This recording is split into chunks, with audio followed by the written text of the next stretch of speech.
আজি মই বনাবলৈ লৈছোঁ মোৰ পচন্দৰ এখন আঞ্জা।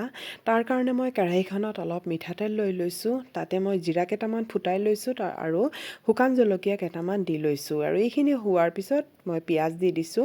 ইয়াত লৈছোঁ মই কণজুহা। কণজুহাখিনি ৩-৪ ঘণ্টাৰ কাৰণে তিয়াই থৈ দিছিলোঁ। আৰু এতিয়া এইখিনি ভালকৈ ফুলাত মই এইখিনি হাতেৰে এই ধৰণে মোহাৰি মোহাৰি ইয়াতে দি দিছোঁ পিঁয়াজখিনি ভজা হোৱাৰ পিছত। আৰু এইখিনি কিন্তু হাতেৰে এই ধৰণে মোহাৰি দিব বা খুন্দনাত খুন্দি নিদিব বা মিক্সিত পিচি নিদিব, হাতেৰে এই ধৰণে মোহাৰি দিব, ভাঙি ভাঙি যাব, একেবাৰে কোমল হৈ যায়। আৰু এতিয়া এইখিনি দি পেলাই অলপ মই ভালকৈ এইখিনি ভাজি ল'ম। তেলতে আকৌ এইখিনি অলপ ভাজি ল'ম, তেতিয়া ভাজিলে অলপ তলত লাগিও নাযায় আৰু হেৰি হ'ব। এতিয়া ইয়াত মই দিছোঁ জলকীয়াৰ পেষ্ট, হালধি গুড়ি, আদা নহৰুৰ পেষ্ট, জিৰা ধনিয়াৰ গুড়ি আৰু অলপ খুন্দি লোৱা জালুকৰ গুড়ি আৰু অলপ নিমখ দিছোঁ। দি পেলাই আৰু অলপ ভাজি ল'ম। কেঁচা মছলা আছে সেইকাৰণে আদা নহৰুৰ গোন্ধটো গুচি যোৱালৈকে এইখিনি অলপ ধুনীয়াকৈ আকৌ ভালকৈ এইখিনি ভাজি ল'ম।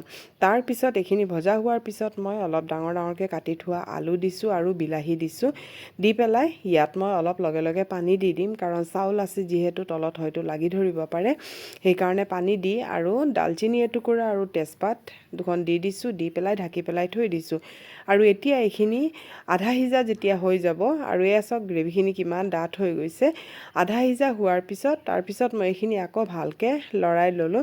আৰু এতিয়া দিছোঁ ইয়াত মই ৰঙালাওৰ আগ, একেবাৰে কুমলীয়া ৰঙালাওৰ আগ এইখিনি দি পেলাই আকৌ ঢাকি পেলাই থৈ দিছোঁ। এইখিনি নিজে নিজে চাব হেৰি হৈ গ'ল, এয়া চাওক তললৈ হেৰি হৈ মানে সিজি গৈছে এইখিনি।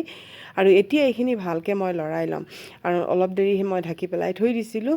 এতিয়া এইখিনি লৰাই তাৰপিছত মই ইয়াত পানী দি দিছোঁ। পানীখিনি যেতিয়া উতল আহিল তেতিয়া মই ইয়াত মাছৰ মাথা দি দিছোঁ।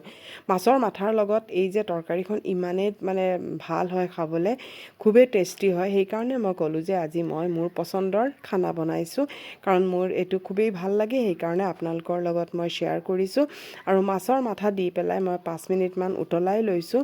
তাৰপিছত চাওকচোন গ্ৰেভিখন, তৰকাৰীখন কিমান ধুনীয়া হৈছে আজিৰ আঞ্জাখন।